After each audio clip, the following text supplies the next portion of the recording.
Shalom, shalom, shalom. Bienvenido a la clase de hoy. Vamos a ver lo que es la parte final del capítulo 1 que no logramos tener y entrar en el capítulo 2 del libro de los jueces. Y los últimos versículos del capítulo 1, donde comienza: y Efraín no echó fuera al cananeo que habitaba en Gezer, y los cananeos habitaron entre ellos en Gezer.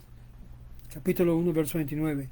Y Zabulón no echó fuera a los habitantes de Quetrón, ni a los habitantes de Najalol, y los cananeos habitaron entre ellos e hicieron tributarios.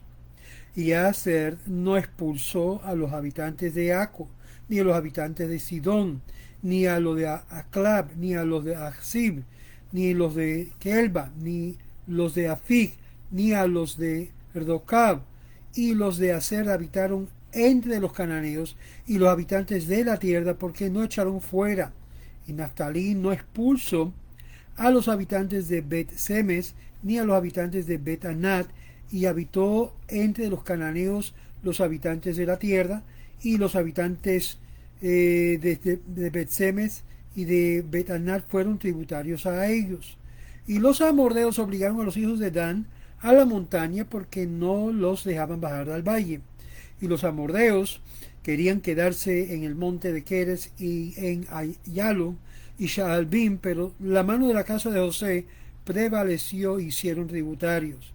Y el término de los amorreos eran desde Maale a Crabim, desde la peña hacia arriba. Capítulo 2, verso 1. Y un mensajero del Señor subió de Gilgal a Boquim y dijo: en el nombre de Dios os sacaré de Egipto y os he traído a la tierra que juré a vuestros antepasados, y dije: y os haré, no romperé mi pacto contigo para siempre, y no haréis pacto con los habitantes de esta tierra, sus altares quebraréis, pero no habéis obedecido. ¿Qué habéis hecho? También dije: no echaré de delante de vosotros, y serán para vosotros atizadores, y sus dioses serán para vosotros tropezaderos. Y fue mientras que el mensajero del Señor decía estas palabras a todos los hijos de Israel, que la nación alzó la voz y clamó, y llamaron el nombre de aquel lugar Boquim, y ahí ofrecieron sacrificios al Señor. Y Josué le había despedido a la nación y los hijos de Israel, y se fueron cada uno a su heredad para poseer la tierra. Y la nación sirvió al Señor durante todos los días de Josué y todos los días de los ancianos que sobrevivieron a Josué, que habían visto toda la grandeza del Señor que había hecho por Israel. Muy importante, ya habíamos mencionado desde la introducción de este libro de Shoftim, que dos de los elementos que iba a seguir persiguiendo a las tribus de Israel era el asunto de no echar fuera, no conquistar la tierra que quedaba aún para conquistar, y número dos, el asunto de la idolatría entre estos pueblos que no habían sido conquistados, sino llegaron a ser tributarios. Vamos a entrar en el verso 29. ¿Y qué es lo que nos dicen nuestros sabios del verso 29? Que en sí fue la gran desgracia de muchas de las tribus de Israel, estando ya la tierra conquistada en general por su mayoría. Y Efraín no echó afuera a los cananitas donde habitaron en Gezer. Y, como leemos, y los cananitas habitaron entre ellos en Gezer. Estaban metidos entre los mismos israelitas. Las costumbres eran diferentes, el paganismo estaba presente. Todo esto comenzó a hacer un efecto, como dice en la conjunción, y esto implica que estos que aprendieron de sus hermanas de la tribu de Menasé, que no sacaron lo que es de sus habitantes, estos paganos, estos cananitas que habitaron entre ellos, que eventualmente Efraín llegó a ser peor que Menasé, por haciendo un pacto con los cananitas, algo que el Eterno había prohibido. y habitaron en hermandad con ellos contra la voluntad de Dios. ¿Cuántas veces hacemos cosas que en sí nos llegan a afectar directamente por hacer cosas que Dios no nos dio el permiso de hacerlo?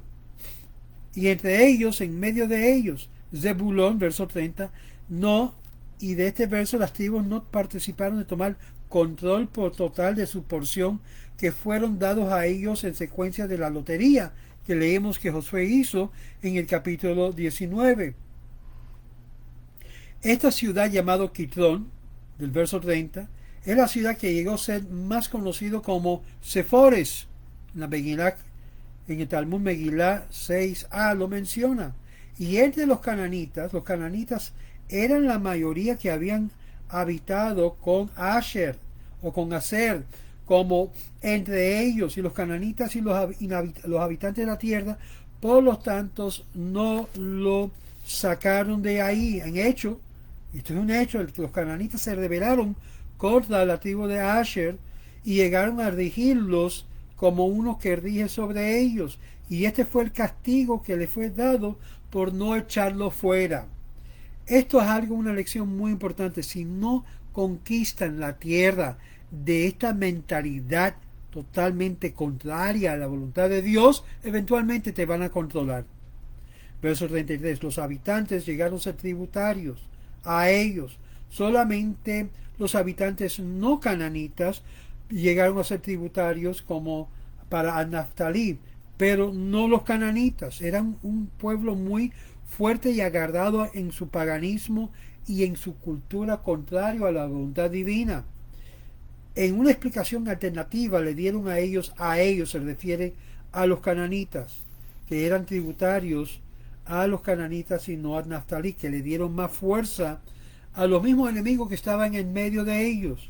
Verso 34, y los amorritas forzaron a los hijos de Dan a la montaña. Imagínense que tuvieron el permiso de Dios de conquistarlo y Dios iba a estar con ellos para darle y concederle la victoria, y sin embargo no lo hicieron porque no tenían la gana de hacerlo, no tenían el motivo de hacerlo.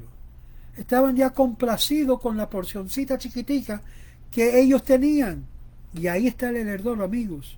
Cuando uno se echa para atrás, en cuanto a lo que Dios nos manda y llegamos a ser confortados en nuestra área de paz, viene y perdemos todo lo que Dios quiso darnos.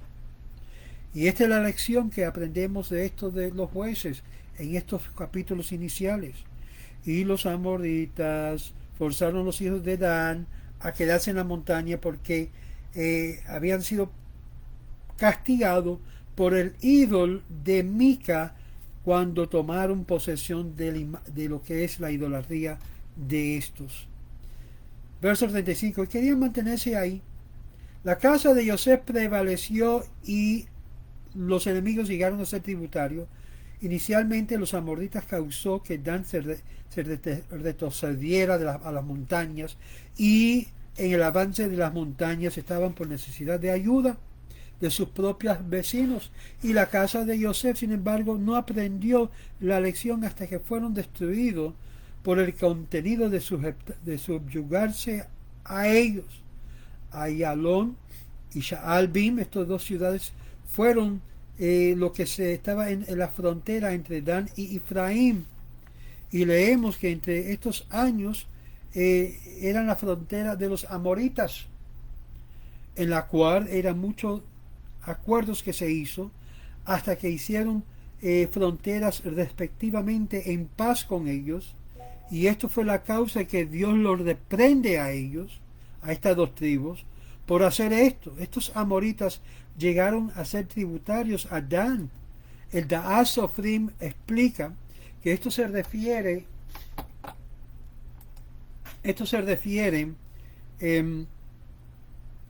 y explica el segmento de los amoritas que vivieron al sur de Yehudá, cuyas fronteras eran Ma'ale Akrabim, y eso lo puedes ver en Josué capítulo 15 verso 3, y era desde Ma'ale Akrim el paseo de los escorpiones, que fue el acento de Akrabim. En esto hallamos un gran resumen de la frustración y la dificultad que estas tribus tuvieron por no hacerle caso al orden y al mandato de Dios de conquistar y ir a guerra contra los que estaban ahí.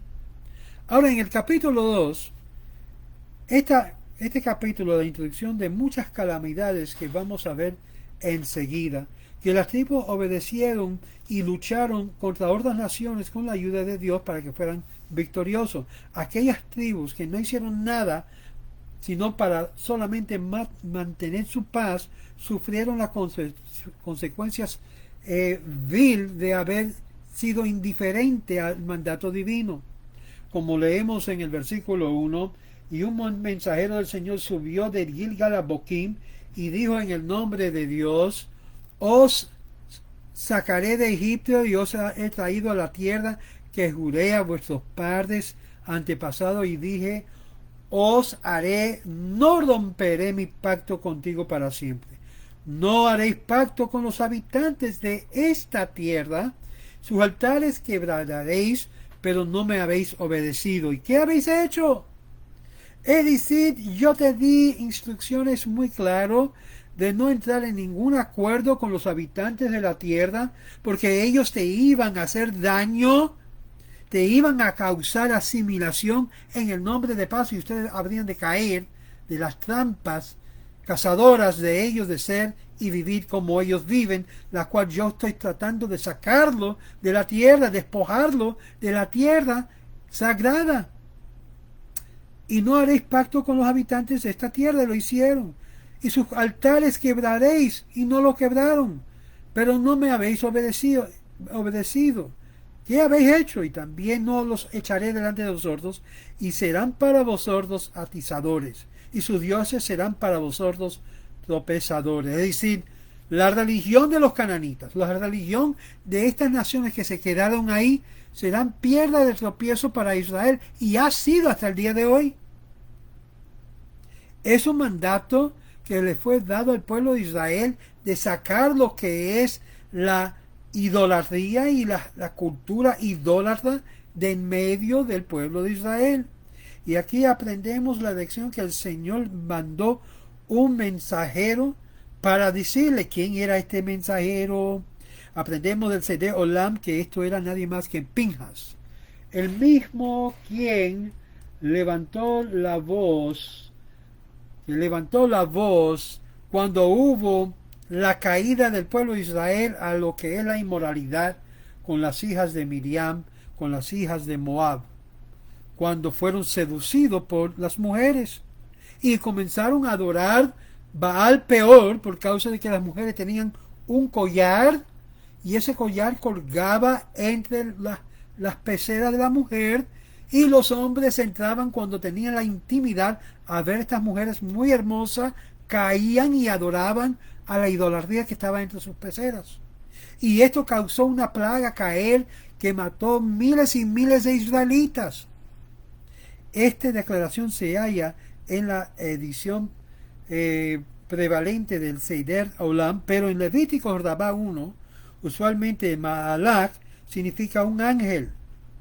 Sin embargo, también la palabra ángel se refiere a un mensajero. El Midrash también explica que los profetas estaban refiriéndose a los melachim, a los mensajeros. Eso lo vemos también en Números, capítulo 20, verso 16.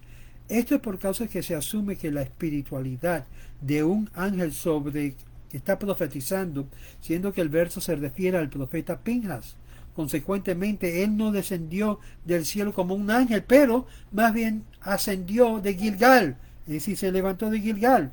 El Targum Jonatán nos aparentemente combina estas dos interpretaciones, parafraseando que un profeta actuando como mensajero del Señor subió para arriba de Gilgal. El mensajero vino al sitio del tabernáculo que estaba situado hace 14 años desde la conquista de la tierra de Canaán por Israel, a Boquim. Esto se refiere al nombre del lugar, que lo tomará, al Elá, que lo subirá.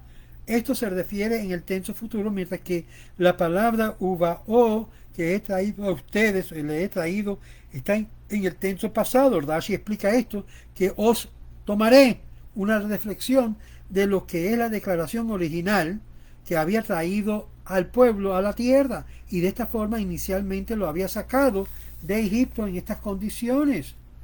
Y aquí comienza el versículo 1 y continúa: y no haréis pacto con los habitantes de la tierra. Claramente habría de expulsarlos los enemigos de la tierra, y no lo hicieron.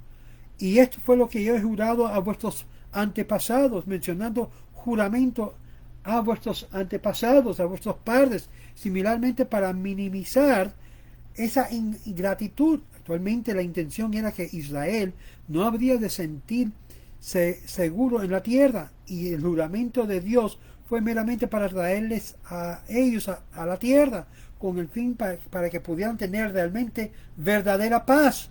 Sin embargo, va a seguir su propia voluntad y no la voluntad de Dios. Yo no harás pacto con ellos. Fue lo que ustedes hicieron, un aviso de tratados que se halla en Éxodos 23, versos 32 y 33, donde las Escrituras nos dice y nos menciona explícitamente que Israel actualmente hizo tratados con ellos, algo prohibido, algo que Dios no quiso que hicieran. Y por lo tanto tiene que ser explicado que, siendo que fueron satisfechos por solamente ser meramente subyugados, exactando lo que es los impuestos o tributos de ellos, como lo hicieron en un tratado, para que pudieran estar con ellos. No hay paz con el enemigo. Hicieron la paz, si nos vas a pagarnos lo que es una cifra de impuestos. Y así dijeron. Y no era así la declaración que Dios quiso para el pueblo. Sin embargo, como resultó en la conducta de Israel, ahora dice el Eterno: estoy enojado con ustedes. Esto no fue lo que yo quise para ustedes. Como uno que juega el póker, o que está jugando con uno, y está al lado de las tropas, está al lado de los enemigos, con el fin de traer destrucción y botín de la destrucción. Y esto explica el 3 en forma corta, que debe ser leído: Letzeninim letzadim, la cual significa que he puesto lo que es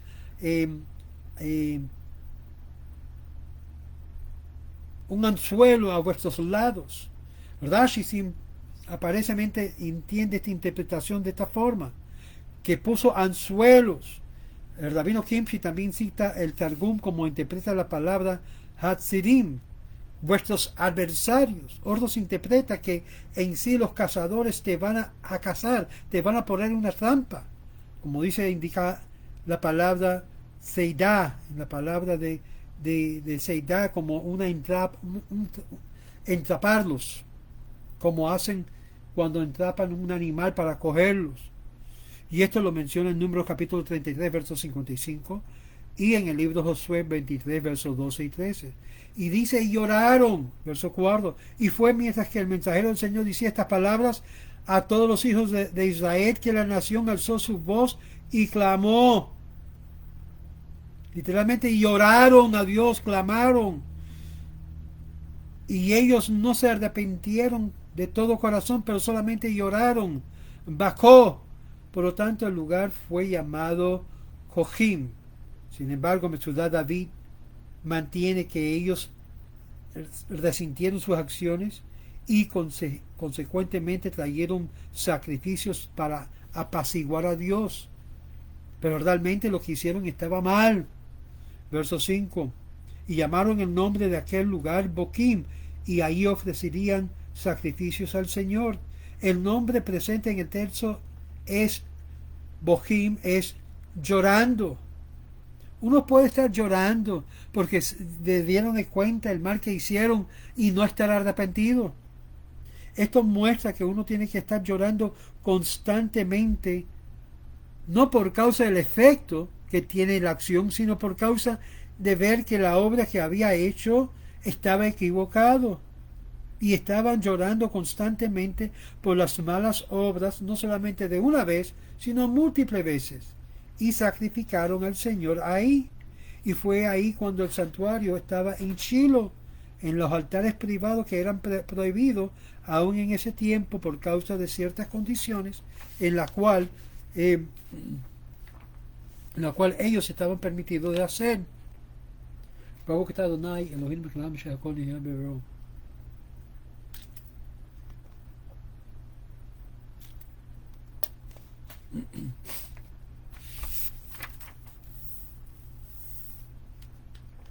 Fueron permitidos. Meshech y Jochma menciona esto del versículo 5 y dice también, sin embargo, que Pohim tenía otro nombre por Shiloh. Ahí es el lugar de Shiloh, y sabemos que Shiloh también representa, es una indicación, es una conexión con Mashiach, es una indicación de refiriéndose de lo que Dios había prometido al pueblo. Y Shiloh es un juego de palabras también de lo que representa Mashiach. Estaban llorando por el Mashiach.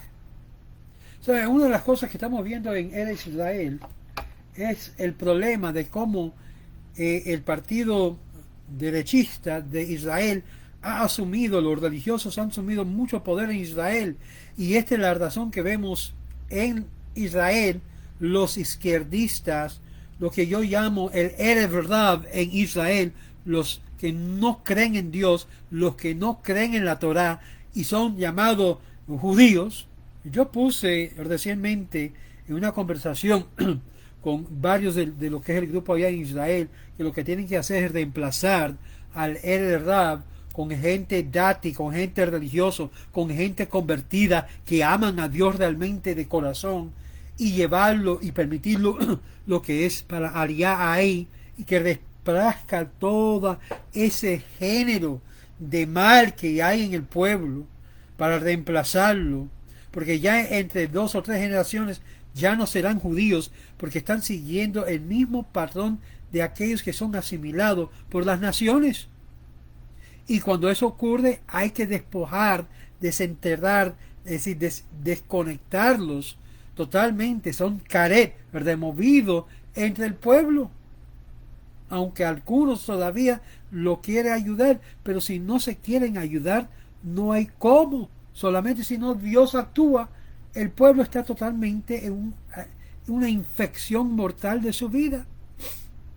Y sin embargo, hallamos que inmediatamente después de esto, Josué había despedido a la nación de los hijos de Israel, y se fueron cada uno a su heredad para poseer la tierra. Y es por esto que dice los sabios que Josué, su vida fue cortada por causa que ya no quiso continuar en la guerra para conquistar todo el territorio, aunque él fue que lo llevó y lo entró a la tierra y dividió la tierra para que toda tribu pudiera entonces poseer el derecho que tenían, y no lo hicieron.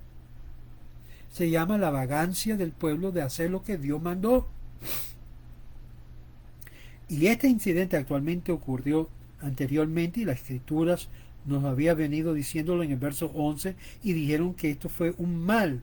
Y esto comenzó siguientemente: antes que Josué murió, Israel había aceptado sobre ellos servir a Dios, y enviaron a cada uno su herencia, y sirvieron a Dios y a Josué durante todos los días, aún durante el tiempo de los ancianos. Pero después que ya pasaron la generación de Josué y de los ancianos, de los líderes del pueblo, dice que los hijos de Israel hicieron lo malo.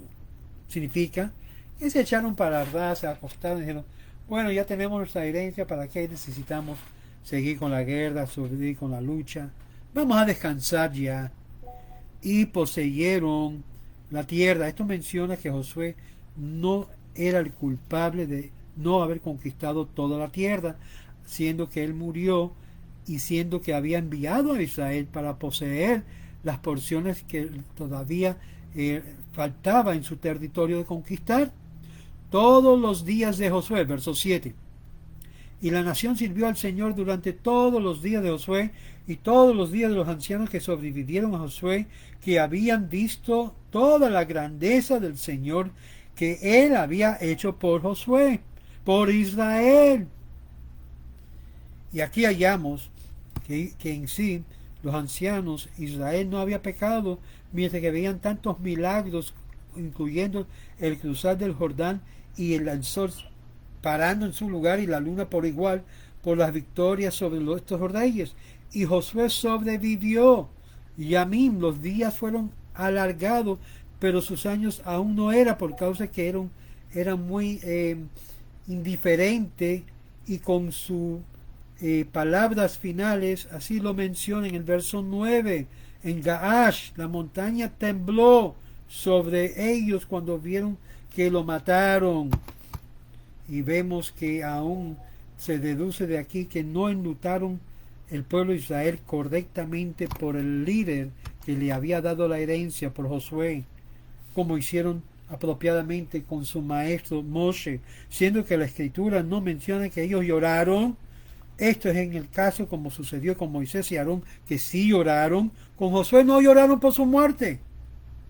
Y es apropiado un castigo sobre el pueblo por no haber llorado y perdido el liderazgo de Josué, que le dio la herencia. Esto se llama ingratitud. Ingratitud. Y es por esto vemos claramente que era un castigo merecido, que era suficiente la pérdida de la vida de Josué y no sus propias vidas, que tenían que ser rendido. El hecho de que Israel no adoraba inmediatamente a los ídolos era en sí, mantenía a la nación como predecía, por causa de la grandeza de los líderes. Cuando ellos murieron, sin embargo, la idolatría comenzó como una plaga fatal, como un virus que comenzó a afectar a todo Israel. Amigos, tenemos este mismo virus en Calal Israel. La idolatría no piensa que es solamente una imagen, no es solamente servir a un hombre como Dios. Es más allá que eso, es poner la espalda contra todo lo que es Dios, lo que es llamado de Dios, lo que es llamado del pacto de Dios. Y cuando el pueblo sigue poniéndose rebelde, mira, ahora mismo Israel está en posesión de la tierra de nuevo, después de miles de años estando exiliado por todo el mundo. Pero ahí vemos el Erev Rav en Israel actual, luchando contra lo que es la Torá, contra el mandato de subir a su grandeza como pueblo. ¿Y qué es lo que están haciendo? Déjanos tranquilos, que estás tratando de cambiar el asunto y vamos a perder nuestra democracia. Amigos, Israel nunca fue con una misión democrático a ver quién va a votar, a quién no. Primeramente, antes de todo, este asunto de lo que se llama la reforma judicial es para corregir el control total que tiene la Corte Suprema en Israel, así parecido en este país, que es en sí un solo departamento que controla y decide qué ley se va a aceptar, qué ley no, y es solamente los judiciales, los jueces en Israel, en la cual no todos son religiosos, no todos ni siquiera son judíos. Y tenemos que regresar de nuevo a estos principios fundamentales del judaísmo, de entender la gran catástrofe que estamos viviendo en la tierra de Israel y por todo el mundo.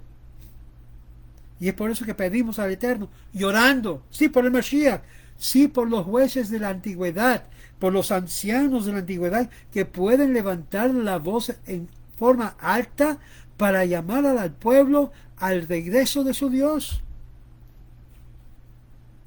Y esto no lo hicieron. Aun cuando Josué murió, Josué había muerto muchos años antes, y tristemente, como leemos, los ancianos también vivieron y sirvieron a Israel y sirvieron a su Dios, y fue considerado como si ellos estuvieran bajo la influencia de Josué, porque de Moisés le dio la enseñanza a Josué a los ancianos al pueblo, pero ahora se levantó una nueva generación en la cual estaban desviándose del camino, y se consideraba como si fuera Josué, que había ya muerto. Verso 8. En Timnat Heret era llamado por causa que habían erigido una foto, una temuna del sol, lo que se llama Jerez, en la tumba, y dijeron que desafortunado esta persona que paró el sol, está aquí en lo que es la sepultura, ¿Qué fue lo que hicieron? Verso 8. Verso 9. Y lo sepultaron, dice, dentro de los límites de la heredad de Timnat Heres, la montaña de Efraín, al norte del monte de Gaash. Y también toda esa generación fue reunido con sus antepasados, y se levantó otra generación después de ellos que no conocían al Señor ni la obra que Él había hecho por Israel. Amigos, una total desconexión de una generación a otra en la cual no conocen al Eterno, no conocen del Dios de Josué ni el Dios de los ancianos, sino que no lo conocieron. Entonces, ¿qué fue la influencia? Muy parecido a lo que ha pasado aquí en los Estados Unidos, que fue influenciado por una cultura anti-Dios, una cultura anti-valores de la Torá, promovido por aún del mismo pueblo que ya no estaban desconectados con esos valores, y él estaba invitando y dándole lo que es valores de la costumbre y cultura cananita. Y estos ya estaban mirando a la tumba y diciendo: este murió, este que paró el sol. Y se reunieron ante sus antepasados como una expresión frecuente en la Biblia que denota la muerte, que decir, ellos se salvaron, se puede decir, pero estos que se quedaron, se olvidaron de su Dios, porque la muerte tiene algo en particular que hace uno pensar de verdad de los valores de la vida. Y estos no. Verso 10, y estos no. También toda esa generación fue reunida con su antepasado, y se levantó otra generación después de ellos que no conocían al Señor ni la obra que Él había hecho por Israel. ¿Sabe lo que es que una generación no llega a conocer la grandeza de Dios de sus antepasados? Es una generación ingrata, una generación ciega.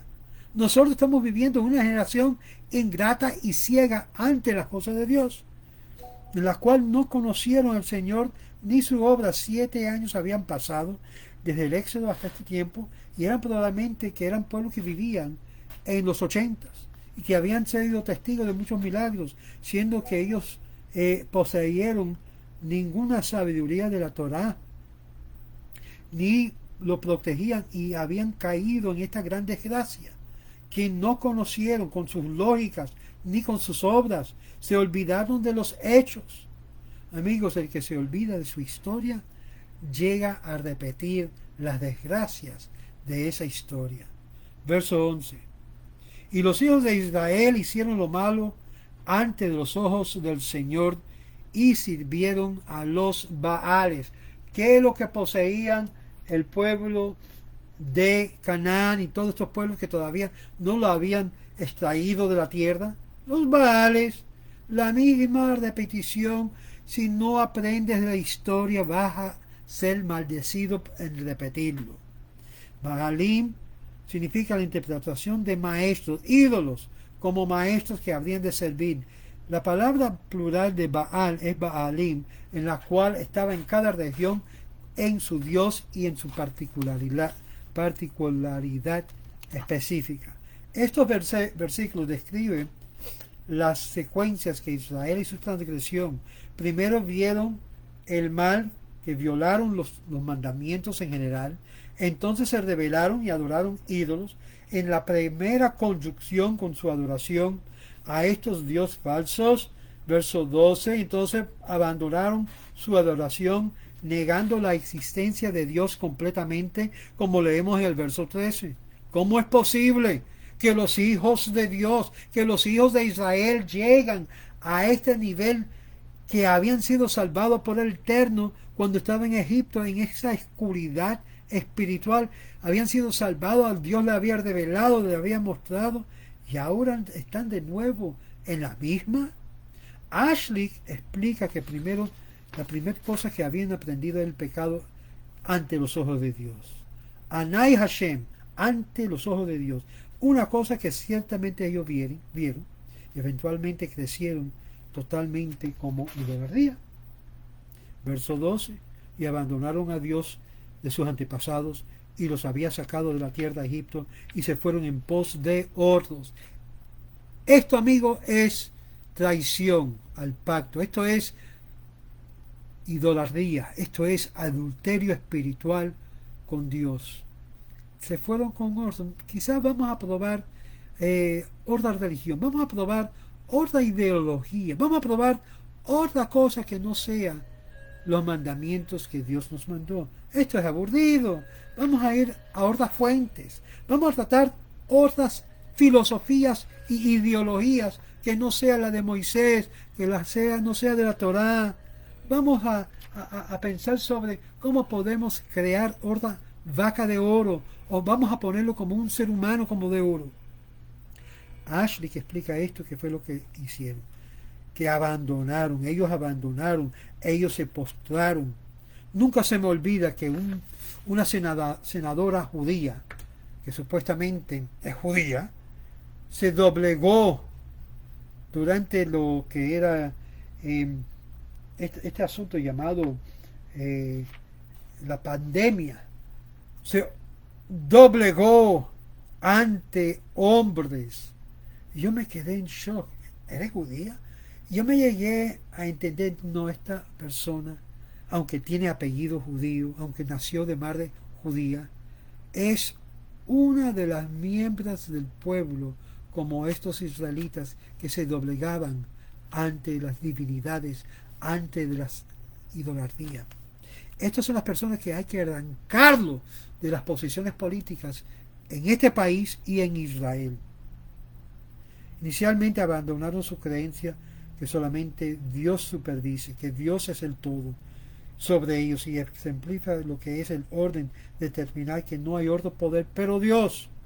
Y eventualmente ellos comenzaban a adorar a los dioses de oro, de plata, de poder, y abandonaron, que fueron traídos de nuevo de la tierra de Egipto, y le faltaron lo que es reconocer obviamente la manifestación de Dios con la mano de Moisés, así como indicó con Gedeón, y el error que se cometió.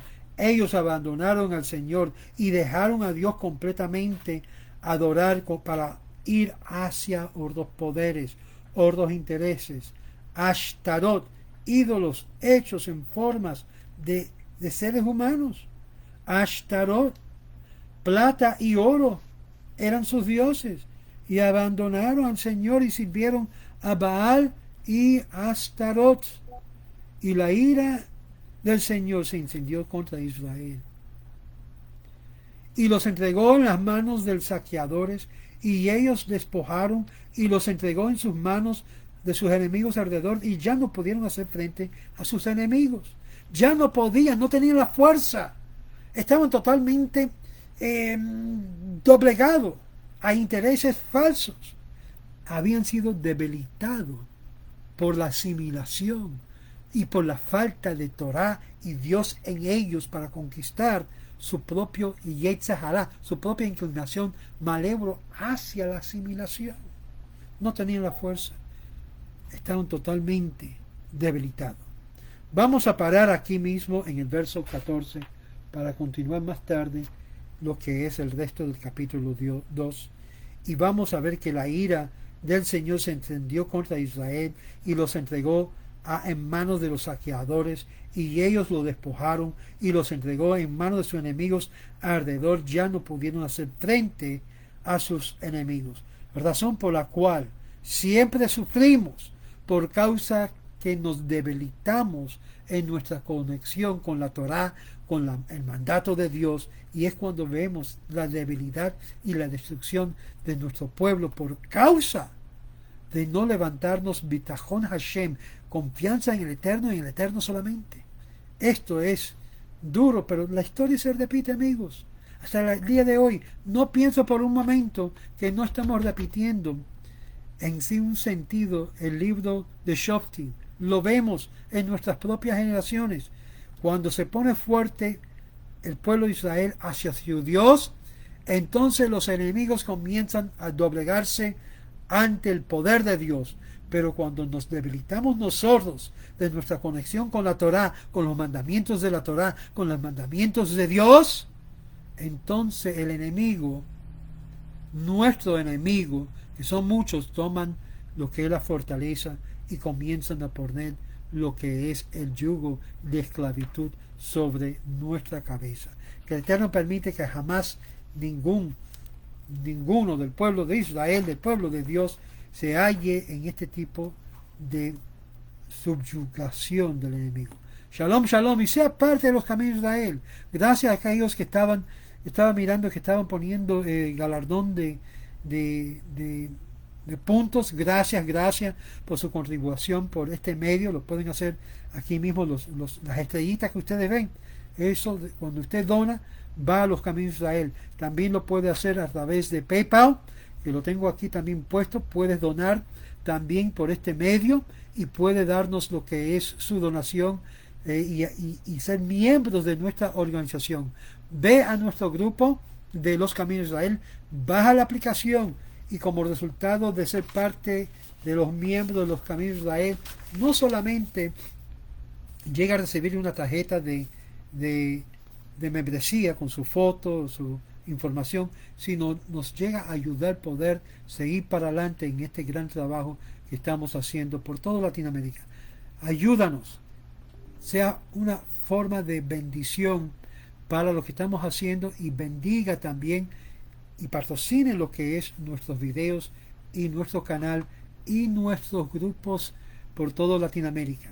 Shalom y Shabbat Shalom. Vamos a continuar a terminar este capítulo 2 en el día de hoy. Shalom.